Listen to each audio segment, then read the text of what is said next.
Hi y'all, it is time for part 3 of my series reading excerpts from my book Equal Protection Under God. Today I'm reading from chapter 2, The Woman. Sex, like race and national origin, is an immutable characteristic determined solely by the accident of birth. Frontiero v. Richardson.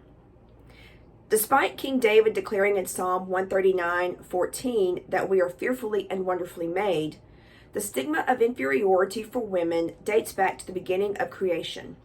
The first sin and the fall of humans happens in just 6 short verses found in Genesis 3.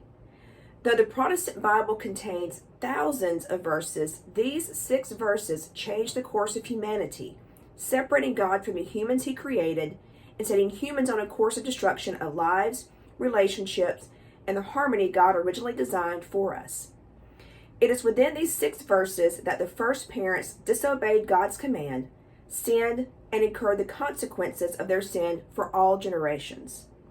It took just 6 verses to set into motion the divide between the sexes and to cast blame females would take for the fall.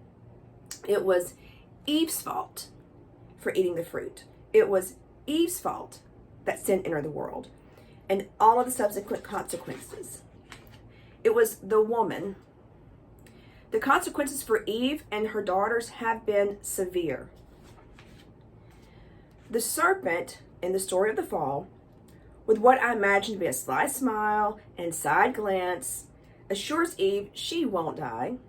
He tells her that if she eats from that tree, she will become knowledgeable like God, prompting her to take the fruit from the forbidden tree.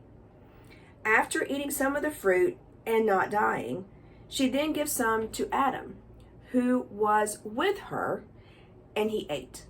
So Adam stood by and watched this exchange between Eve and the serpent. He stood silent and readily took the fruit from Eve.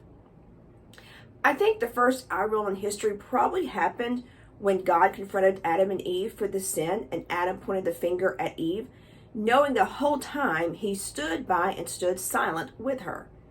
I have this image in my head of God asking Adam what happened, Adam pointing at Eve, saying it was all Eve's fault, and Eve standing there with her arms crossed, tapping her foot and then rolling her eyes, saying, "Really, Adam? I mean, really? You were standing there the whole time and didn't say anything." Scripture is clear that Eve is the one who conversed with the serpent, and Eve is the one who first took from the prohibited tree. Eve, however, was not alone during this conversation. Adam was with her. The you in verses 1, 3, and 4 are plural, indicating there is more than one subject. That is, Adam and Eve were the subjects of the verbs. If Adam is present, why does the conversation take place between Eve and the serpent and not Adam and the serpent?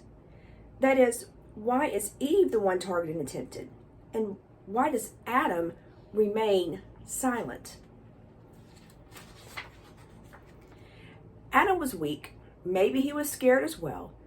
At a time in which strength, fortitude, and character were needed, he faltered. Adam remained silent in the face of the confrontation between Eve and the serpent.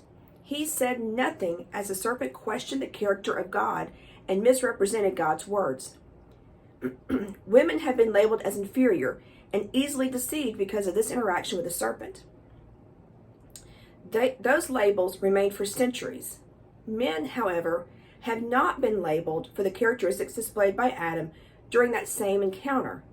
In fact, not much has been said or written about that. In my 40 plus years on this earth, despite going to church quite regularly, attending various church conferences and conventions, I don't think I've ever heard a single sermon or Bible study focusing on Adam's lack of action in the face of evil.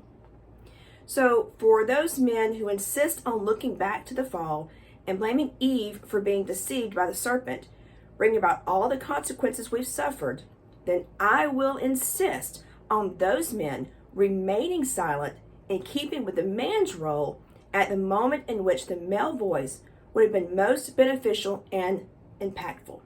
The hypocrisy must end.